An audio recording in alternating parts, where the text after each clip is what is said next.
What's up, guys? We're back with another Marvel Legends review, and we are digging into a wave that I just cannot wait to finish. The Colossus Age of Apocalypse wave. Colossus is like one of my favorite Marvel characters of all time. I love this particular look for him, so I'm really excited for the Build-A-Figure, but this wave in general is one that I'm just a fan of. I dig the X-Men stuff, I love the Age of Apocalypse stuff, so I'm here for this. Today in particular, we're taking a look at Legion, so of course Professor X's son, and this is one that maybe is, you know, not the most dynamic kind of figure, but this is one I'm actually pretty excited about. He's got a really wild look in terms of that crazy flat top, and then he's got the goofy expression, and yeah, he's kind of important, really. Throw him with your Professor X figure and have a little family reunion. So we've got him here, of course, in standard Marvel Legends packaging. So figure in the window, you get the X-Men logo down there on the bottom. We've got some fantastic artwork along the spine.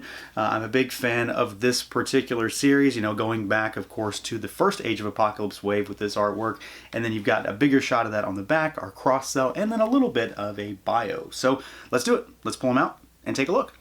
And here we go, out of the package, our Legion figure.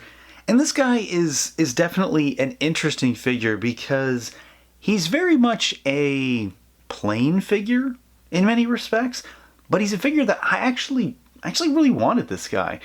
He is very pivotal to a number of X-Men stories.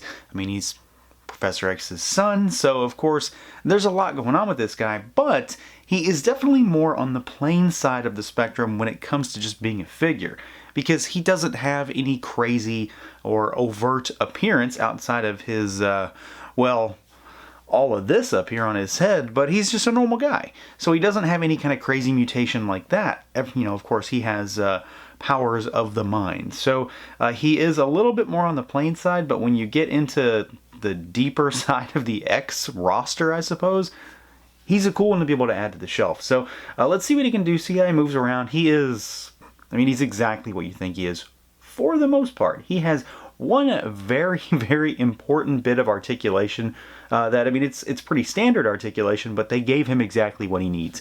And that is specifically at the head. He has a double ball peg. So he can do this. And of course, Legion is very specific when it comes to like a lot of his mannerisms, a lot of the posturing, especially when you know, see him on like any of his cover shots where he's always got his head like crooked to the side or doing something weird, especially in the instance here where they gave us this, you know, kind of raised eyebrow expression on his face. So he's got like the sort of smirk and the really quizzical look. So he's got really, really good head articulation. He goes all the way up. He doesn't go all the way down, but it's really good still. But it's all about like the ability to crook it side to side, and I do really like that. Of course, you know, you've got full rotation. Beyond that, he's a pretty standard Legends figure. So you've got arms that go out, and then of course they rotate. You've got your bicep swivel. We've got our standard double jointed elbows. You've got hinges, rotation at the wrist. Ab crunch goes back, forward, waist twist.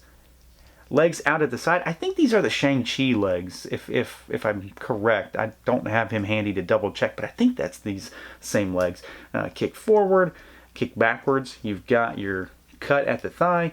We've got double jointed knees, and then you've got rotation down here at the top of the shin, basically. And then you've got rocker, and you've got really, really good hinges down at those feet, nothing getting in the way. So he moves just fine. There's not a lot to write home about when it comes to the overall body articulation. Like, it's fine. It's not reinventing a Legends figure, but the head articulation is really where it's at with this guy.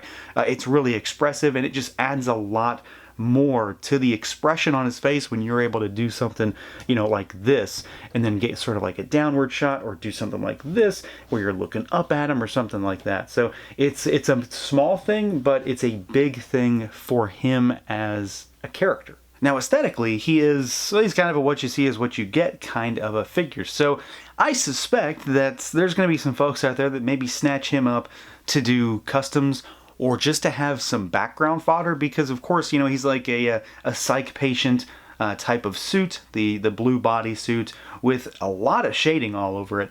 And then of course he's got the bare arms top to bottom, and you've got bare feet as well. So there's a lot of stuff here that maybe isn't all that common to see on one specific Marvel Legends figure, and Legion has kind of a plain look for the most part.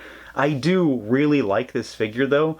Again, he's plain, but this is what he looks like, and it comes through pretty well. There's not really anything to speak of on the back, but they really went to town on all the shading. I'm not too sure if it's entirely necessary or not. I mean, I don't know exactly where the light is being cast on this guy, but I do think it looks good, and it of course breaks him up a little bit. He's not just this sort of sky blue void, so he does have some difference when it comes to the overall coloration on his clothing. The big thing for me about the overall body for the figure is the amount of bare skin that we have here when it comes to the arms. So again, fully bare arms from shoulder to the hand, and then of course you've got the bare feet as well, which do look really good. I mean, sculpted really nice, and again, kind of a plain figure obviously, but I think it works. And they gave him some nice gesturing hands right out of the box, so you've got stuff that kind of goes along with him having psionic powers, so you can pop his hand up to his head,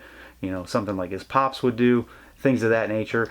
He doesn't really come with a lot to speak of when it comes to accessories. Really all you get are some fists with this guy, so you do get some fists to swap out if you want him to punch somebody, which I don't know if you're going to do that, but if you're going to swap this guy around for custom fodder or to make this guy into somebody else, fists would be good. I do wish he came with some sort of energy effect or something like that. I've got plenty to use with this guy, but I'd love to have more. Really though, the crowning thing for this figure, for Legion, is undoubtedly this head sculpt, because it is very much a specific thing. It's a specific look. It's different. It's weird. And I'm not even talking about the hair yet. Just the head itself, the face, the paint applications are very clean and crisp. Not a lot to talk about. Just the eyebrows and the eyes, really. But everything with them giving him that sort of, raised eyebrow expression with the smirk, with the eyes that are asymmetrical. It's all very much scene specific to classic Legion looks and just artistic interpretation on this guy. So I'm really happy that he does have such a weird look, because otherwise he would really fade into the background. This is something that, while small, I think does kind of elevate him up and make him look a little bit more weird, and definitely makes you wonder what is going on up top. And I mean, let's face it, the big thing that's going to draw your eye right away is this massive, massive flat top. And I love it. I think it's stupid and it's ridiculous. And it's one of those things that I just like to see on a figure, because it's something to see this on the page and to see him, in the artwork. But to have this ridiculous monster flat top on a figure on your shelf is funny, it's different, and honestly, it looks really good too. Like, there's really nothing to complain about when it comes to how they interpreted this. It's a humongous shock of black hair. You've got a little bit, like a little curly Q that's sticking out there, and it's all jagged and not just a flat top. It does have a lot of texture up top. There's not really any paint to speak of on that, but I think the light picks it up really well, and of course, it's a big defining thing for Legion. I think they really nailed just how goofy he looks from the neck up. So yeah, like I said, there's really not a lot to talk about with this guy. He is definitely the plain figure out of this entire wave, but I don't think that makes him any less interesting.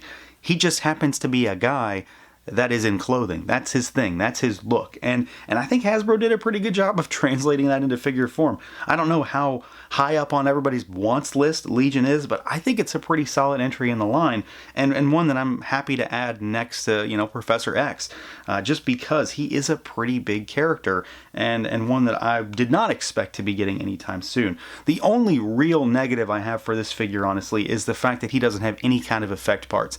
Getting the fists is nice, especially for folks, like I've mentioned too many times now, that maybe want to use this body for something that's not Legion. I think that's a good inclusion. But to give him some sort of psionic energy effect or something like what Professor X came with in that deluxe release would have been really cool, because otherwise it's hard to showcase his powers. I do have stuff I can use personally, but it's always nice to get that in the box. So that's going to do it for this look at the Marvel Legends Legion figure. Let me know what you guys think. Feel free to like, comment, subscribe, and share, and until next time.